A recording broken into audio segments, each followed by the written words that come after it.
ہماری خواہش جو مرضی ہو لیکن ہم گراؤنڈ ریالٹیز کو تبدیل تو نہیں کر سکتے ہم. میں یہ سمجھتا ہوں کہ ڈپلومیٹک لیول پر جو بھی بیانات جیسے یونائٹڈ نیشنز میں عمران خان نے تقریر کی یا مختلف مواقع پر وہ اس کا ذکر کرتے رہتے ہیں یا ہمارا دفتر خارجہ اس کا ذکر کرتا رہتا ہے, یہ تو ہوتا رہے گا.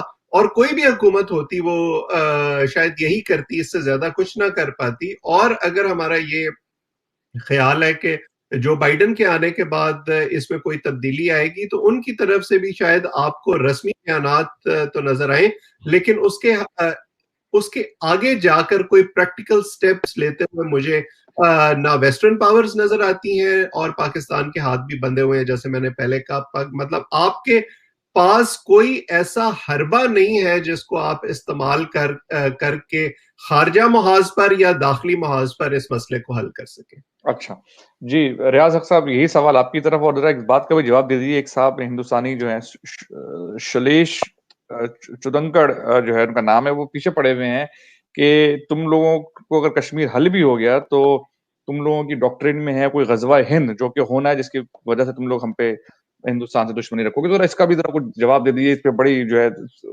کامنٹ پہ کامنٹ آ رہے ہیں. اصل میں کشمیر کا مسئلہ جو ہے یہ کوئی ایسا نہیں ہے کہ جناب کوئی آئے جادو کی چھڑی اور اس کو جناب سب مسئلہ حل کر دے. وہ کوئی بھی حکومت ہو, پاکستان کی ہو یا انڈیا کی ہو.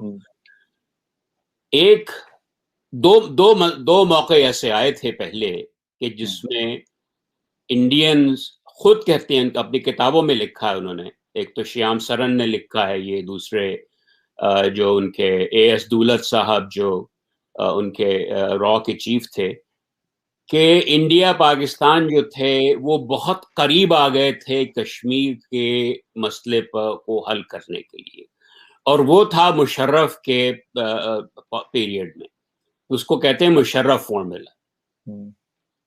اس میں بھی انہوں نے یہ نہیں تھا کہ کوئی ٹیریٹری وغیرہ چینج ہو جائے گی, انڈیا جو ہے وہ اپنا ٹیریٹری گیو اپ کر دے گا یا پاکستان اپنی ٹیریٹری گیو اپ کر دے گا. اس میں بھی اگریمنٹ یہ تھا کہ ہم اس کو جیسے ڈی ملٹرائزڈ زون ہے نا کوریا میں نارتھ ایسٹ, اسی طرح کشمیر کو ہم ڈی ملٹرائز کر دیں گے, دونوں فوجی اپنی نکال لیں گے اور سافٹ بارڈر اسٹیبلش کر دیں گے تاکہ وہاں لوگ جو ہیں وہ ایک دوسرے کے ساتھ مل سکیں. اس میں بھی اس بات کا کوئی ذکر نہیں تھا کہ کوئی پلیبسٹ ہو جائے گا جس میں پاکستان جو ہے وہ انڈیا کو پورا کشمیر مل جائے گا, یا جناب اس طرح کوئی بارڈر وغیرہ چینج, یہ سب طرح کی کوئی چیز نہیں تھی اس میں. تو یہ کوئی انڈین ہو یا پاکستانی ہو, چاہے کتنے اعلانات کرتے ہیں, کتنا شور مچاتے رہیں, دونوں میں سے کسی میں بھی یہ طاقت نہیں ہے کہ وہ جو دوسرے کا کشمیر کا حصہ ہے اس کو بزور شمشیر لے لے. نہ تو انڈیا پاکستانی کشمیر لے سکتا ہے, نہ پاکستان انڈین کشمیر لے سکتا ہے. اس کا حل یہی ہے کہ بات چیت کر کے یہ مسئلہ حل کریں تاکہ وہاں یہ جو جنگی صورتحال ہے یہ ختم ہو. نہیں تو ریاست صاحب جو آپ بات کہہ رہے ہیں تو پھر تو انڈیا نے تو اپنے کشمیر کو اپنا کشمیر کر لیا, انہوں نے تو ڈکلیئر کر دیا کہ ہمارا حصہ ہے, تو ہم بھی پھر یہی کام کریں, آگے بڑھیں. جو آپ کہہ رہے ہیں اس کے مطابق تو یہی ہونا چاہیے. اس سے مسئلہ حل تو نہیں ہوا نا, وہاں صورتحال کیا ہے دیکھ لیں اس وقت کیا صورتحال ہے وہاں. اور دنیا بھر جتنی زیادہ اس وقت انڈیا کو بیڈ پریس ملی ہے گزشتہ 2 سال میں, اتنی کبھی نہیں ملی ہسٹری میں. وہ بات صحیح ہے, لیکن اس کو اس سے نقصان ہو رہا ہے, فائدہ نہیں ہو رہا ہے کوئی اس سے. جی اگر آپ نے ابھی کی جو کشمیر کی سچویشن ہے نا وہ ایک مخصوص کانٹیکسٹ میں ہے, وہ بی جے پی کی جو ایک مخصوص سوچ ہے, جو ایکسپینشنسٹ ڈیزائنز ہیں, خاص طور پر مودی کی بی جے پی کے, وہ اس کے تناظر میں آپ اس کو دیکھیں. اس پالیسی کے تحت تو امیت شاہ یہ بیان بھی دے دیتے ہیں کہ ہم نیپال میں اور دوسرے ملکوں میں جو ہے وہ انڈیا کی حکومتیں بنائیں گے. یہ جب تک یہ موجودہ سیٹ اپ بھارت میں موجود ہے مجھے نہیں لگتا کہ اس کا کوئی حل نکلنے والا ہے. لیکن اس کا مطلب یہ بھی نہیں ہے کہ ایک روز جب یہ حکومت وہاں نہیں ہوگی تو یہ مسئلہ دوبارہ سے اس طرح سے سر نہیں اٹھائے گا یا اس دوران میں سمر نہیں کرتا رہے گا. ہاں اچھا ریاست صاحب آپ اس کو زیادہ بہتری طریقے سے بتا سکتے ہیں, ذرا کلیئر کر دیں گے. غزوہ ہند تو کوئی ہماری کتابوں میں نہیں ہے کہ جو ہے ہم کوئی غزوہ ہند جو ہے لڑنا ضروری ہے ہمارے لیے.